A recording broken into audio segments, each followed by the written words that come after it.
Ja, die ersten Symptome sind aufgetreten in meinem 5. Lebensjahr.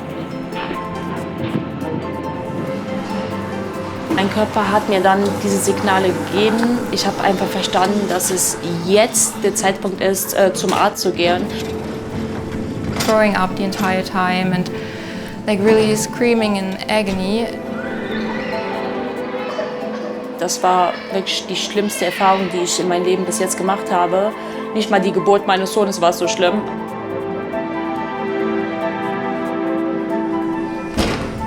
Ich habe da auch viel die Hoffnungslosigkeit von meinen Eltern, waren völlig ratlos, was das sein kann. Wer weiß sonst, was passieren hätte können, wenn ich nicht hingegangen wäre.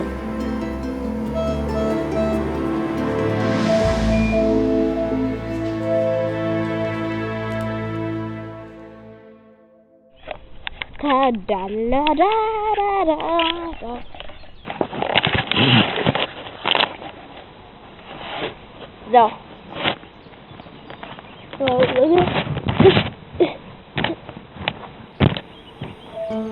I would say I was like a happy child. I had a lot of friends, I enjoyed going outside, but I was also more of a quiet child, I'd say. But yeah, I didn't have any like struggles with any symptoms, so it didn't really affect me in my childhood.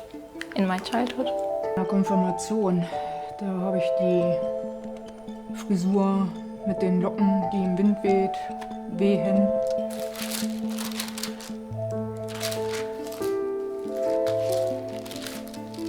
Ja, es gibt also nicht so viele Fotos, weil damals war es bei uns nicht so üblich, überhaupt Fotos zu machen. Also ich würde mal sagen, ich war der typische Bücherwurm. Ich war viel drin, habe viel gelesen.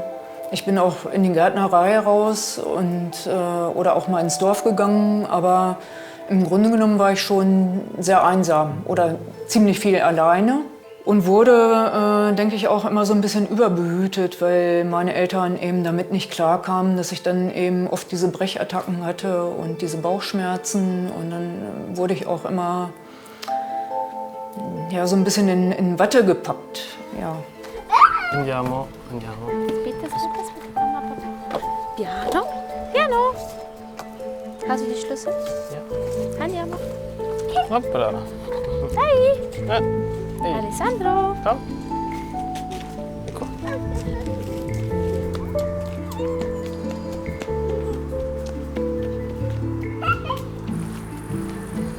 Tatsächlich habe ich auch die Pigmentflecken, so wie mein Papa. Aber nein, das ist nicht das, was mich gestört hat als Kind. Aber doch, einmal ist ein Vorfall war, eine Erinnerung, die ich habe. Ich war zu Besuch bei einer Freundin und ihre Cousine aus Italien war da. Und sie fragte mich dann, hör mal, hast du Nudeln mit Tintenfisch gegessen oder warum hast du da so einen schwarzen Fleck auf der Lippe? A lot of people ask me about my freckles, especially around my eyes. They're noticeable. Sometimes people just ask me about it. Sometimes they think it's mascara. I remember when I looked in the mirror, I didn't really notice them. So it was kind of weird when people pointed them out and I didn't really know what was the cause of it. So I didn't really know what to say. And I remember asking my mother, because also my brother had it, so we had something in common. Aber als kleines Kind hatte ich einen sehr tiefschwarzen, sehr großen Fleck auf der Unterlippe. Die Ärzte oder die Leute haben generell immer gedacht, ich hätte auf einem Stift rumgekaut oder auf einem Füller, dass das Tinte wäre. Also ich finde, das ist ein besonderes Merkmal, den ich habe, den nicht jeder hat. Und da ich gerne anders bin als die andere, also ich falle gerne auf, finde ich sogar das ein schönes Merkmal, das zu haben. Genau.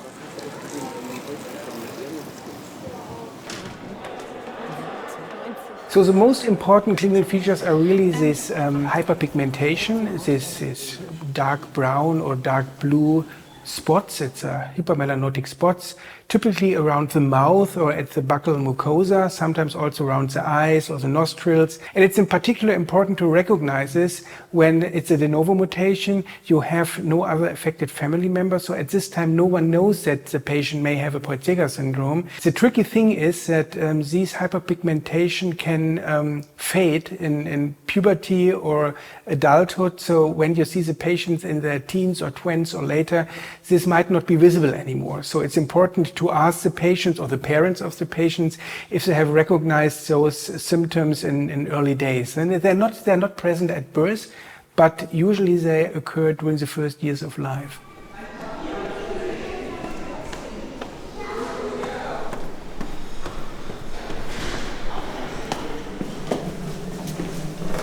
In Peutz-Jeghers syndrome, and most of the affected children have those pigmentation, the cutaneous pigmentation, and I think the awareness is quite good in pediatricians to have a look at this obvious pigmentation and also to ask for the syndrome and to send them for diagnostic. Ja. Gut. Okay. Wieder gehabt. Half of them are sent by, because of the mucocutaneous pigmentations, and half of them sent because of affected family members. And there are also children, they get a colonoscopy because of rectal bleeding, like the polyps are found then in a certain way, and so the investigation show Peutz-Jeghers polyps, and so the diagnosis is made then after the first endoscopy. So. Manifestations of Peutz-Jeghers syndromes from the perspective of a gastroenterologist can be rather diverse. Symptoms of an anemia, of a blood loss.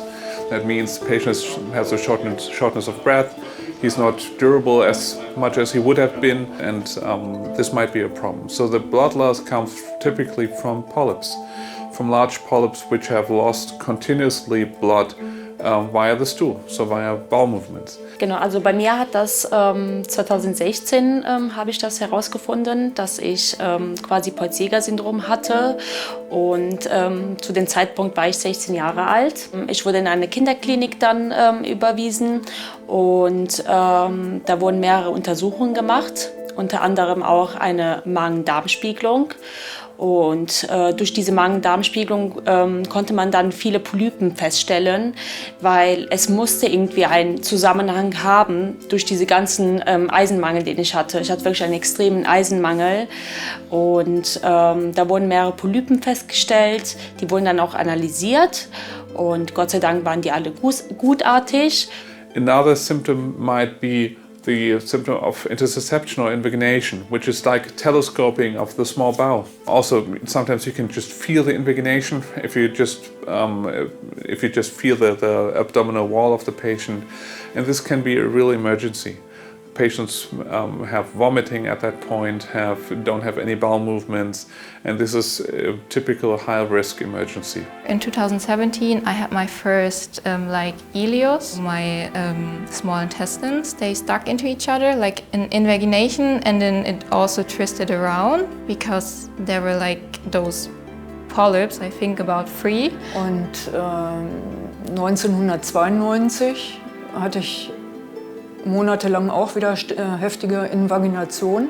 Und da hat dann ein Internist in Paderborn zufällig gesagt oder herausgefunden, dass es das Peutz-Jeghers-Syndrom sein könnte. Hat mich dann zu einem niedergelassenen Gastroenterologen geschickt. Und der hat dann nach der ersten Magen- und Dickdarmspiegelung das bestätigt. Da hat er auch Polypen dann entfernt. And what you need for a suspicion of having a Peutz-Jeghers syndrome is a combination of these hyperpigmented areas and at least one Peutz-Jeghers polyp, so histological confirmed Peutz-Jeghers polyp, or if you have no pigmentation, then at least 2 Peutz-Jeghers polyps, or a combination. When you have a positive family history and you have already diagnosed the patient, then you need just a bit hyperpigmentation and just one polyp to make the clinical diagnosis, so then it's easier, of course. Das hat Angst gemacht, Peutz-Jeghers-Syndrom. Das hat sich so so selten angehört, so dass ich das noch nie davor gehört hatte. Und wie bei alle Sachen, eine neue Sache macht Angst. Man fühlt sich irgendwo auch allein, weil ich habe auch die Erfahrung gemacht, viele Ärzte wissen nicht, was Peutz-Jeghers-Syndrom ist. Da muss man selber als Patienten erklären, um was es überhaupt geht. Auch die Symptome, die man hat, werden öfters unterschätzt.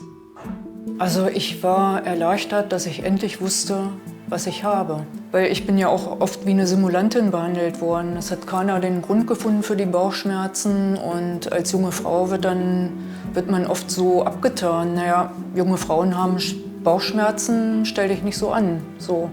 For me at this time, it was like kind of good to know why I have those freckles. Now I have an explanation.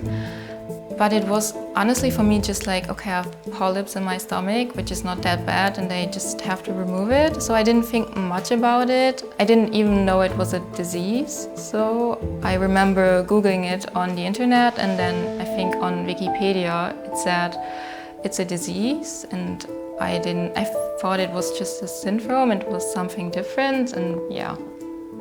Und ist natürlich eine pathogene Mutation, also der Fall ist eigentlich geklärt. Denke ich, und hier drüben sieht man ganz schön. So the diagnosis is not always easy because sometimes patients do not have these typical hyperpigmentation macules. They have just polyps and they are not seen, they have no symptoms. So if you have at least one of these typical features, that's a reason to recommend genetic testing. In particular, in those cases where not all the typical symptoms are present, you cannot really make the clinical diagnosis. So you need the confirmation by finding a genetic mutation in the gene. Eine genetische Untersuchung funktioniert dann so, dass man quasi hingeht. Es wird ein Familienbaum aufgezeichnet und da wurde auch Blut abgenommen. Dann wurden die Blutergebnisse quasi analysiert und da wurde dieser genetische Gendefekt bei mir festgestellt. Also in diesem Zeitpunkt wollte mein Vater sich nicht untersuchen lassen. Der Rest der Familie schon, aber mein Vater war zu dem Zeitpunkt nicht bereit, sich testen zu lassen. Einmal da abstellen.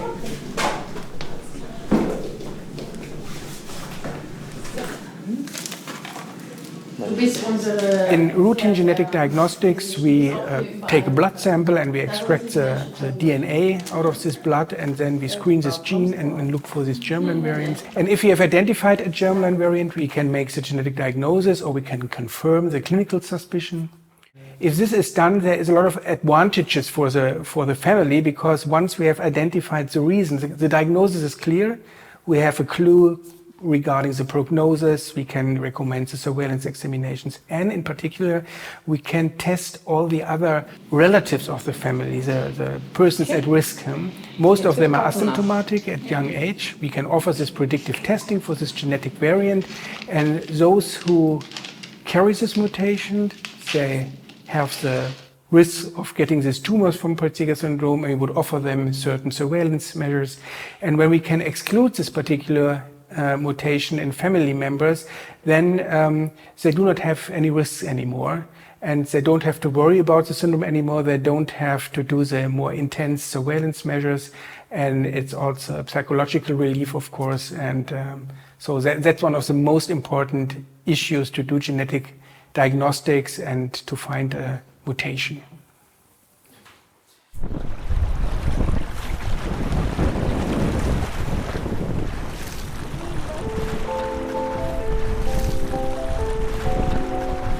So my relationship with my mother was like really good.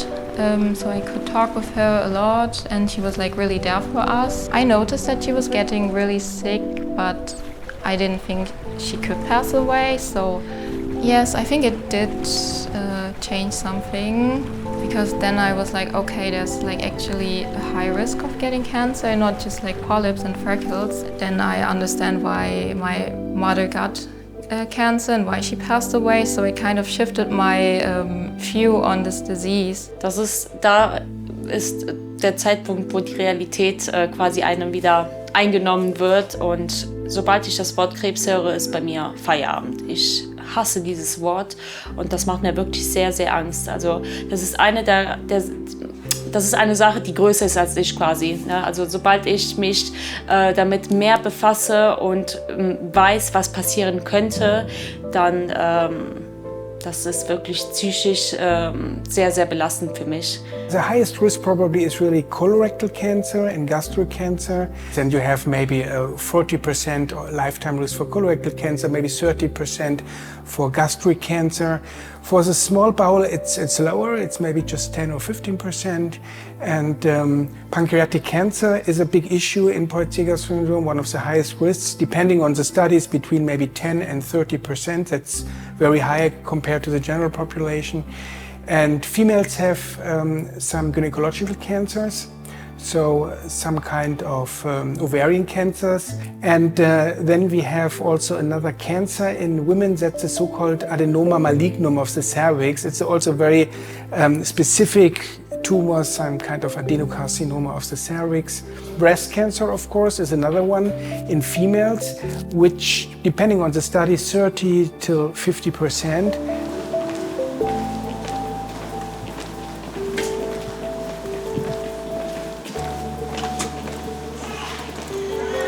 What we see is a wide, huge variability in the phenotype.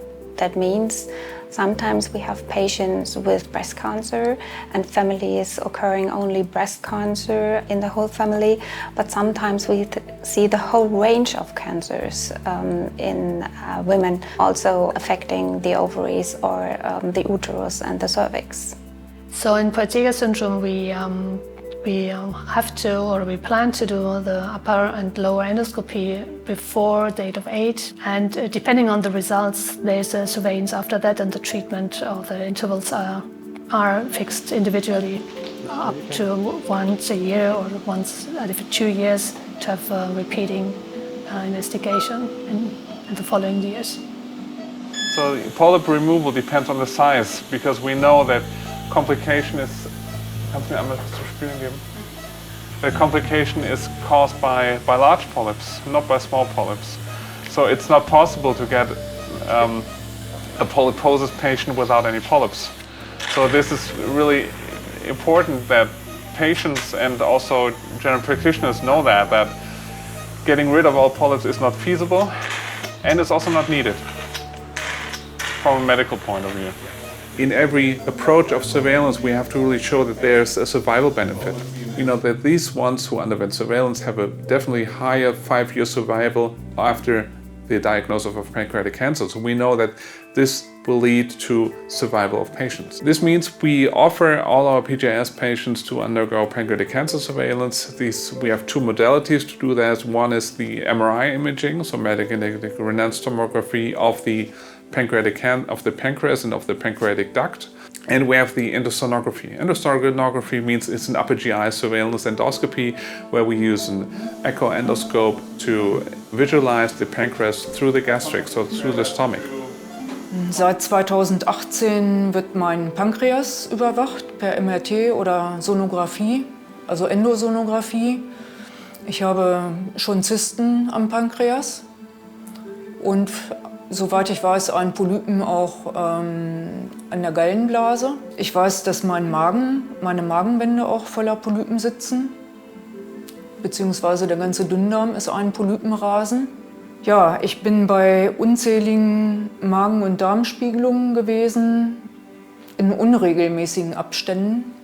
You are 25 years old and we can offer you breast cancer surveillance and also inform your family members, because if there are women carrying likely pathogenic or pathogenic variants in the STK11 gene, become the offer of surveillance, intensified surveillance for breast cancer. And we are doing annually the MRI, which is the most effective method to investigate the breast tissue of young women, which is very dense. This MRI will be done till the age of 70 years.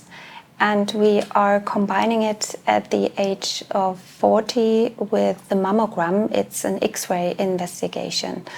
Biannually, we are doing an interval sonography between the MRI investigations, and if there is a lesion, for example, we are doing a second look sonography. That means we are investigating the lesion the MRI detected. The carriers have the offer to get a screening for cervical cancer. It is a yearly pap smear which will be done, and it is also for patients or women without an HPV infection. Ich sehe das dann immer so. Ich habe mal einen Tipp bekommen von einer Ärztin, die hat immer gesagt, du musst das dir so in den Kopf setzen, immer wenn die Untersuchungen sind, nimmst du das quasi aus der Schublade raus, du machst die Untersuchung und dann tust du das wieder in der Schublade rein und dann hast du für 2 Jahre erstmal Ruhe. Und dieser Tipp habe ich bis jetzt immer mir so eingeprägt, dass ich immer wieder dran denke, weil die Realität sieht ja dann anders aus. Ne? Wenn ich daran denke und mich mehr damit befasse, dann zieht mich das natürlich mehr runter. So jung und dann sowas immer mit sowas auseinandergesetzt zu werden, ist ja nicht einfach. Aber ich denke mir immer, es gibt Schlimmeres. Das gibt mir Mut.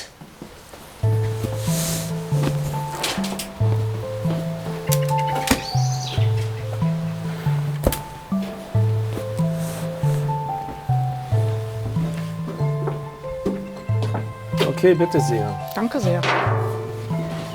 Also natürlich hat sich da sehr viel geändert. Im Prinzip hat sich das so insofern geändert, dass wir von dem ersten Tag, wo wir es wussten, unser Leben geändert haben in der Richtung, dass wir mit der Erkrankung, mit Peutz-Jeghers, über die Jahre dazugelernt haben. Und es ist auch ein Teil unserer Familie geworden. Also ich habe anfangs gedacht, es würde mich nicht wundern, wenn du sagen würdest, du würdest das nicht aushalten, du würdest dich trennen wollen. Weil ich gedacht habe, wie kann man mit einem Partner zusammenbleiben wollen, der so eine Erkrankung hat. Ich hätte es verstanden, wenn Carsten gesagt hätte, ich orientiere mich noch mal anders. Gut, das haben wir schon mehrfach besprochen. Auch diese Diskussion haben wir häufiger geführt, aber das war nie irgendwo bei mir mal zur Entscheidung. Also von daher war das immer ein partnerschaftliches Zusammenleben, das eine wie das andere. Und letztendlich haben wir unser Leben danach ausgerichtet. Ich bin natürlich froh, gerade im Hinblick auf unsere Kinder, dass wir zusammengeblieben sind. Das ist ganz klar. Also ich würde eben ohne Carsten nicht klarkommen in der Beziehung. Also in Bezug auf die Erkrankung. Ja. Hello, I'm Kira. I have Peutz-Jeghers syndrome, and today we're here at the Peutz-Jeghers syndrome support group meeting, which is a gathering that takes place once a year.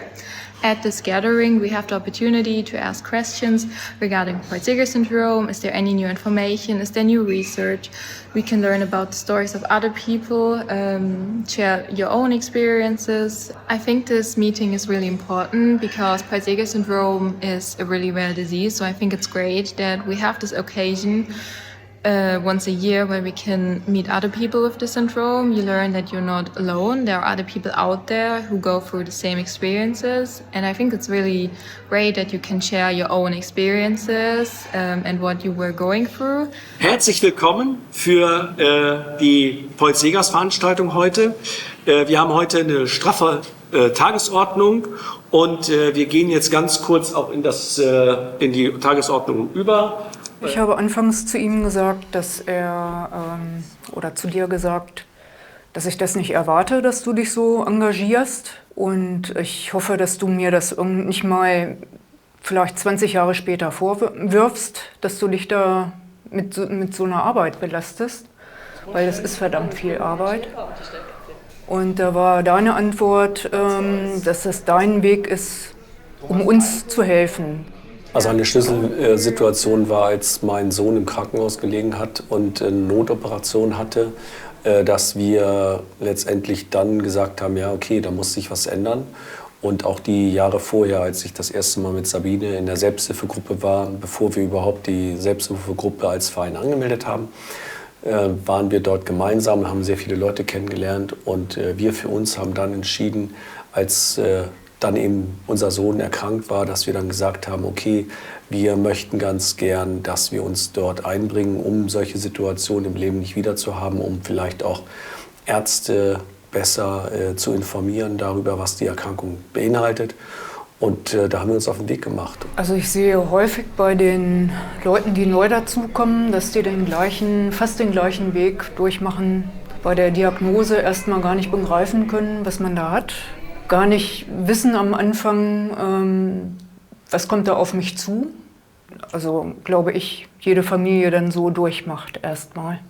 Und wenn wir uns das in der Selbsthilfegruppe angucken, wo dann das Leute im Prinzip in ihrer Familie alleine haben, glaube ich, ist das schon schwerer, dann einfach in der Familie begreifbar zu machen, was das dann halt bedeutet, dieses Verständnis. Wir sind jetzt ehrlich gesagt nicht so aktiv in der Gruppe, aber einmal im Jahr dieses tägliche Treffen, sei es online oder auch Präsenz, machen wir schon mit.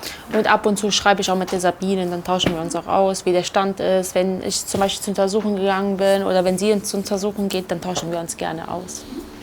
Und auch natürlich Leute getroffen, die zum Teil auch älter sind als Sabine und die letztendlich auch bewiesen haben und zeigen, dass man mit der Erkrankung auch alt werden kann. Dass eine Lebenserwartung halt sehr gering ist, also letztendlich 50, 55 oder so.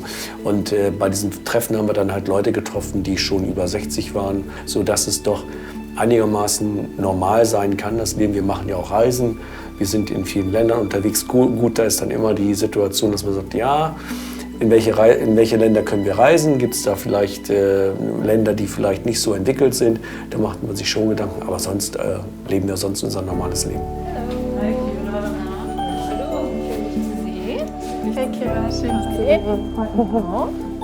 You can still have a good life with it, and there are good options to treat it. And I'd say your life is not over with this disease. I mean, like my grandmother passed away at the age of 75 and also probably had this disease, so it's not like that you're going to die at a young age. Meinem Sohn oder generell allen Peutz-Jeghers-Menschen, Patienten wünschen würde, dass endlich mal eine Forschung stattfinden würde, dass irgendwas für uns erreicht wird. Ne? Medikamente oder dass die Genschere zum Einsatz kommt.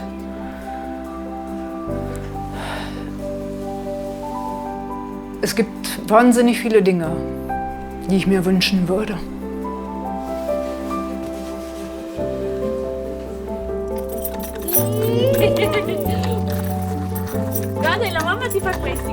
Und für meinen Sohn wünsche ich natürlich eine Welt ohne Sorgen, wie jeder Mutter das eigene Kind wünschen würde. Aber auch da denkt man sich immer auf einer Seite, es gibt die Untersuchungen, die Medizin wird immer besser. Deswegen, man denkt positiv. Ich versuche immer, diesen Glas voll zu sehen statt leer. Selten, aber nicht allein. Selten, aber nicht allein. Selten, aber nicht allein.